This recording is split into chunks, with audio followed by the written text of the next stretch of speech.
Kung napa ko sa Japan bay, share lang ako sa inyo ha ba para mas hindi makuhaan mo. Kung napa ko sa Japan bay, grabe bay, halos tanang agency siguro sa Pilipinas bay ako na nang gipang-applyan bay, pasahan ako mga resume, halos taga-adlaw ko magpasa og resume, napagani agency dia gi-block nako kay sige ko pasa og resume niya, sige ko ka-deny. Kanang Caves Manpower sikat mayud gay na kuan bay nga agency dia, daghan mayud yung mga mekaniko gipalupad na diri sa Australia. Kadaghan jud ko gidinay na bay kay ang ilahang pangayo gipangita ang mga kuan bay experience katong gikan sa mga kasa Toyota, Subaru mo na ilang mga gusto. Ako wa jud ko kalusot anang Caves bay, kapila jud ko nagpasa-pasa nag mga requirements, wa jud kalusot. Pero gituyo ito sa Ginoo bay. Anong Ginoo siguro ato ba nga oy, naay agency para sa imuha.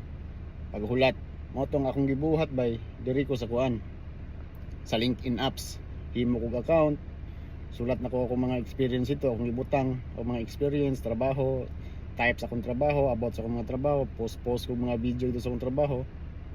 Kalitrag na nanawag sa kuha bay, wala ko nang apply, wala ko i-apply na to ha.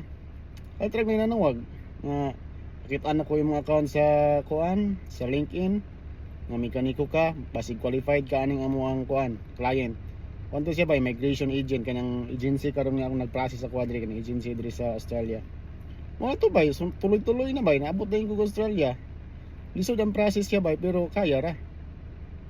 Basta plano na sa Ginoo bay nga panihon jud ka diri, panihon jud ka. Pero kailangan jud pug ka mulihok.